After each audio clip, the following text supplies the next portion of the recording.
So I had this dollar store witch hat decoration. It originally had metallic tinsel all over it, but I knew I could do something really fun with it. So I am actually removing, after I removed all the tinsel, I am clipping out this top part of the hat. I'm going to leave one section that's still in this, but I'm going to pull this out. I'm going to leave one section that's kind of going to be my base to work with. The next thing I'm going to do is actually take these strips of black fabric. I just tore strips off of black fabric, folded them in half, and just did a simple zigzag stitch on my sewing machine and created this little kind of trim.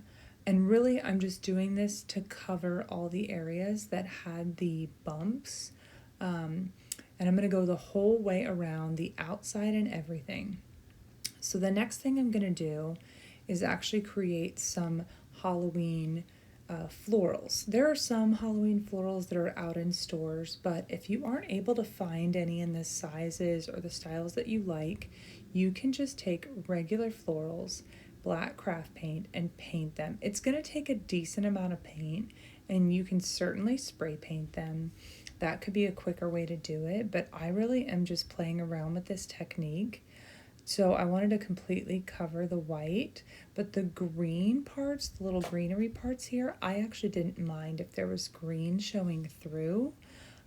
So that's what I'm doing. I'm just quickly brushing over the top. This is a super messy way to do it. So spray paint in hindsight might have been a little better, but I seriously don't mind having paint on my hands. If you've watched many of my videos, you can usually tell, even at the beginning of a project, I already have paint on my hands. So if it's a crafting day for me, I'm going to have paint all over my hands all day. And I'm not even going to bother washing them completely until I'm totally done crafting. I don't mind being a messy crafter, but if you do, wear some gloves or spray paint. But either which way, it's a good way to make these florals more seasonally appropriate if you struggle to find things. This is actually a Dollar Tree scarf. I folded it in half and I sewed it on my sewing machine, and I want to use this as kind of the band on this little witch hat. So really, you don't have to be a sewer to do this part, but I thought it would give it a little bit more of a finished look. You could fold yours maybe over on itself so it wouldn't have any ends showing. You could do that if you're not a sewer, but if you are, it's just a really quick fold this into thirds and wrap it around here. So this is going to be the band part of the witch hat, just to have some fun color. And then you could cover the whole hat in this if you wanted, but I actually wanted to go for a two-tone look. So in addition to this scarf, I actually picked up another scarf from Dollar Tree. They usually have these scarves out at every season. No matter what the season is, they have scarves to go with the season. So just keep your eyes out. I thought this orange and black little plaid was really fun. So I'm just wrapping this completely around that bottom. Again, I'm trying to kind of make this band look really nice and really well kind of professionally made, but I'm going to wrap the back end around and just glue it down. So for the top part of the witch hat, this is what we have so far. The top part of the witch hat, I knew I wanted to do this little spider pattern scarf.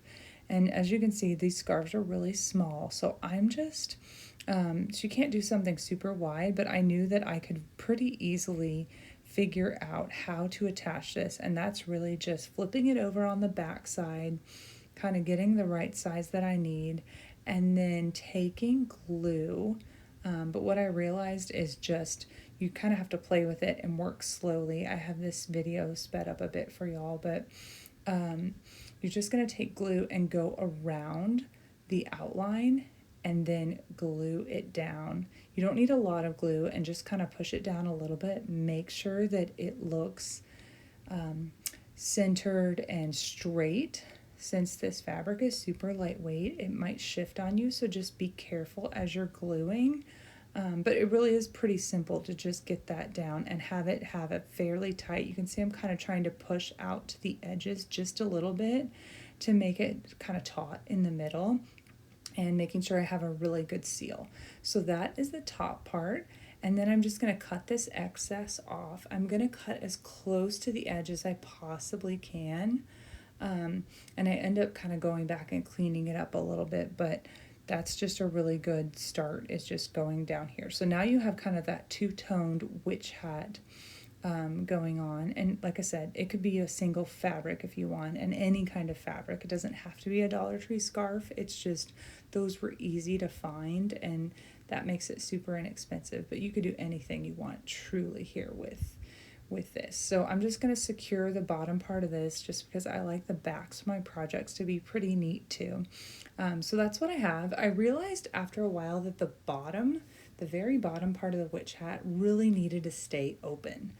I came across this sign at Dollar Tree, and I just added the tinsel that was originally on this witch hat around the edge and glued it. Then I just glued some fabric flowers that I made, and I'm just going to add this little happy Halloween decoration. I think this is super cute and would make a nice door hanger, and I wanted to add it kind of at an angle. So that's what I have going on so far with this, but I knew I needed just a little bit more embellishment. You could totally stop here, but I knew that I needed to go just a little bit further with all of my decor. So I am just making sure this sign is on here really, really securely. I got this sign last year at Dollar Tree, but I'm sure they have them year after year. They're just these little MDF signs. You could put any kind of sign you want in the middle of this, but just a fun little touch. So I knew that it needed just a little bit more, and I wanted to hide the fact that I had the scarf edges. So I'm going to take that glitter mesh tubing and just glue it all the way around. It adds another element of orange that I thought was really fun. So that's just going to go the whole way around the wreath. I added a glitter spider to the top, and the last step I'm going to do here is take that floral that I created earlier, that black Halloween floral that I painted, and just something fun here at the bottom. So that's what I have. I hope you enjoy.